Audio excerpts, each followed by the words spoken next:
It is often said, your health is your wealth. The national health insurance, as envisaged by the ANC, is going to be devastating for this country.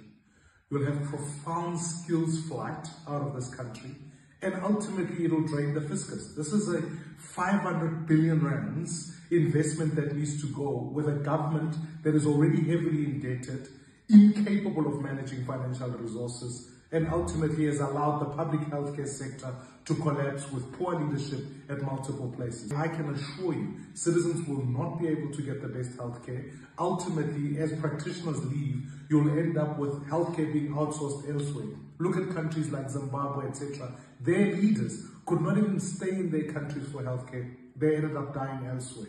So we've got to be intentional about this bill. We've got to reject it with everything inside of us. As fellow South Africans, Build One South Africa, we've always maintained that a dual system works effectively, and one of the key interventions you can put on the table is to ensure that you make it possible for the best leadership to be appointed in hospitals, that at the primary healthcare level, you ensure that the state acts as an underwriter, so that whether you are living in Limpopo or you are living elsewhere or in any other community in South Africa, you are able to go to a private facility looking for primary healthcare support, and the state can underwrite that transaction. Ultimately, it goes the other way also.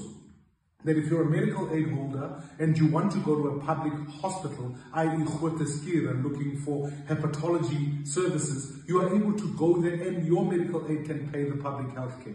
So a dual system is crucial. It will not be a drain on our fiscus. It will make sure that millions who are already in private medical health care don't have to be added onto the public health care system, that you can maintain that. And ultimately, we can ensure that through regulation of ensuring that all medical aids provide the best service possible, that the cost of medicine is reduced, that we can ultimately build a coverage of healthcare across the country. This model has been tried in various countries and ultimately is the most effective way to ensure that you do not collapse your healthcare system, but you ensure that all citizens can get the best healthcare. Let's reject this bill. I'll be fighting with everything, and we're looking at our legal options going forward.